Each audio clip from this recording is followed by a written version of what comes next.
एक लंबा कंसोलिडेशन और एक तगड़ा ब्रेकआउट, ये दोनों चीज़ हमको इस चार्ट में देखने मिलेगा। सो हेलो फ्रेंड्स, कैसे आप सब लोग, and thanks for watching my channel. Friends, इस वीडियो में हम जिस स्टॉक के बारे में डिस्कस करेंगे उस कंपनी का नाम है जय कॉर्प।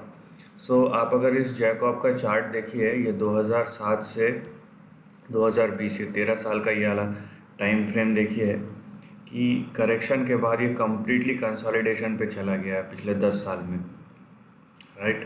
सो पहले इसके डेटा को थोड़ा समझेंगे ताकि हमको क्लैरिटी आ जाए। यहाँ पे देखिए आप कि ये जो कंपनी है, यहाँ पे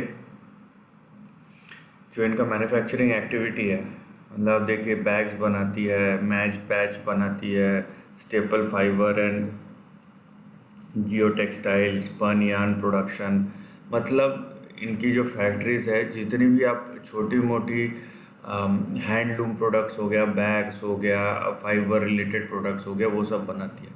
सो ये चीज़ आप समझे, यहाँ पे ये प्रोबेबली एक प्रॉक्सी के जैसा मार्केट प्ले आउट करना चाहता है।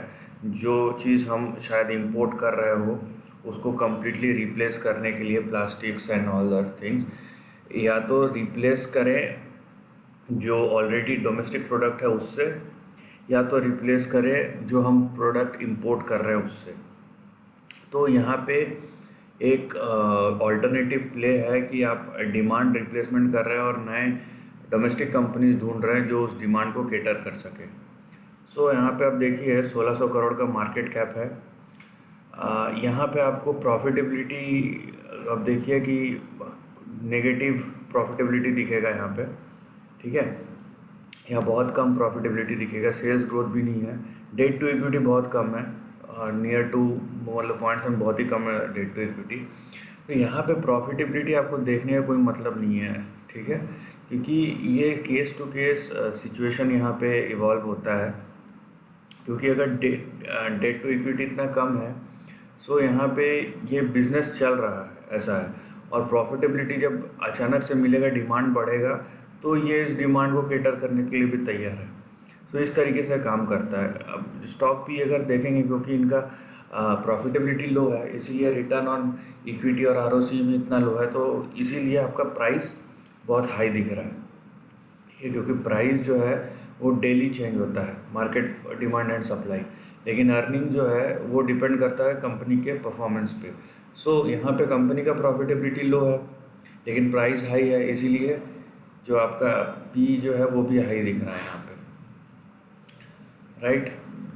सो अगर हम यहाँ पे देखते हैं इसकी प्रॉफिटेबिलिटी को, अब देखिए ये पिछले 12-13 साल से 4-5% के आसपास ही है, ये 6% तक गया था, उससे ज़्यादा नहीं।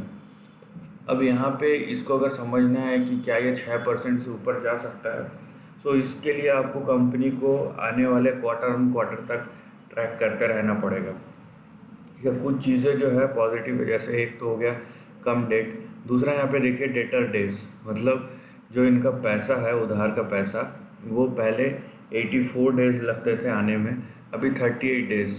तो ये एक बहुत अच्छी बात है कि 3 महीने का लगभग 1-1.25 महीने में पैसे आ जाता है उनका, राइट।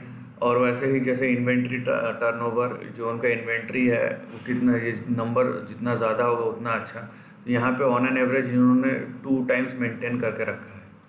3 टाइम पे भी किया था एक बार, 1-2 बार, ये देखिए ऐसे 2.94, लेकिन ये 2 times on an average maintain करके रखा है। प्रमोटर का स्टेक बहुत हाई है, यहाँ पे देखिए कंसिस्टेंट है प्रमोटर का स्टेक, तो ये अच्छी बात है यहाँ पे। बाकी जो है FIS JIS पब्लिक के पास है। Coming on to the chart, आप चार्ट देखिए जय कॉर्प का, सो आपको एक बड़ा कंसोलिडेशन दिखता है। देखिए यहाँ पे जो चीज़ें है ना, सिचुएशनल रहती है बहुत सारी चीज़ें, और ये खुद के अंडरस्टैंडिंग से होता है कि अचानक से आप देखते हैं कोई शेयर भागना शुरू कर देता है, फिर आप अपन नंबर चेक करते हैं कि नंबर तो उतने अच्छे नहीं है इनके, अगर हम फंडामेंटल्स निकालते हैं, फिर भी भागता है, बहुत तेज़ी से भागता है। सो मार्केट डायनेमिक्स जो है वो अलग अलग टाइम पे अलग अलग तरीके से रिएक्ट करता है, और ज़रूरी नहीं है हमको हर चीज़ समझ में आए, ज़रूरी ये है कि क्या हम उस सही चीज़ को सही टाइम पे फाइंड आउट कर पाए हैं और मोमेंटम को हम ने प्ले किया है। तो ये ज़्यादा ज़रूरी है यहाँ पे, राइट। सो उसको अगर हम ध्यान में रखेंगे और उसके नज़रिए से मार्केट और चार्ट को देखेंगे तो हमें बहुत सारी चीज़ें सोचने की ज़रूरत नहीं होगी, क्लियर हो जाएंगी। जैसे देखिए, इसका जो अभी इमीडिएट सपोर्ट है वो यहाँ पे आएगा 68 पे, ठीक है। और इमीडिएट रेजिस्टेंस जो है वो ये है 120। तो यहाँ पे इमीडिएट लेवल, क्योंकि ये मंथली चार्ट है, लॉन्ग टर्म टाइम फ्रेम है, सो इमीडिएटली भी मैं बोल रहा हूँ उसका मतलब है कि कुछ हफ्ते से कुछ महीने लग सकता है। 120 अगर क्रॉस कर गया तो नेक्स्ट जो आएगा आपका टारगेट वो आएगा 221। 221 के बाद आएगा 336 एंड फाइनली जो इसका हाई है वो आता है 1300 पे। तो यहाँ से पूरा एक 330 के बाद एक पूरा एक जोन खुल जाता है 1300 तक, तो ये एक बड़ा जोन है, राइट। और इसके ऊपर जब प्राइस सस्टेन करेगा तभी कोई नया रैली शुरू होगा। अभी ये खाली एक समझ लीजिए एक लॉन्ग टर्म रैली आया था 1999 से, अगर हम देखते हैं तो एक लॉन्ग टर्म रैली आया था। यहाँ पे देखिए 1999 में अगर आपने ख़रीदा होगा, वहाँ से 2007 तक इसने 1,83,584% का रिटर्न दिया था। तो ये जो इतना बड़ा आप कंसोलिडेशन और ये सब देख रहे हैं ना, ये कोई अचरज की बात नहीं होनी चाहिए, क्योंकि इतना लंबा अगर कोई रैली दिया है और उसके बाद आपको स्प्लिट मिला है तो यहाँ पे थोड़े बहुत डिविडेंड भी मिल रहे होंगे आपको। सो जो यहाँ पे 1999 2000 में ख़रीदा होगा उसको उतना फ़र्क नहीं पड़ा होगा। हाँ, आपने अगर यहाँ ख़रीदा होगा पिछले 10-12 साल में तो आपको फ्रस्ट्रेट हो गए होंगे, लेकिन जिसने 2000 से पहले ख़रीदा है उसको कोई फ्रस्ट्रेशन अभी तक नहीं हुआ होगा, क्योंकि उसने अच्छा रिटर्न कमा भी लिया, अभी वो डिविडेंड का एंजॉयमेंट कर रहा है। और उसके बाद जब प्राइस ऊपर अप्रिशिएट होगा तो फिर से वो प्राइस को भी एंजॉय करेगा, तो उसके लिए डबल बेनिफिट जैसा है यहाँ पे, राइट। तो 1300 के ऊपर कुछ जो भी नया ट्रेंड होगा वो होगा।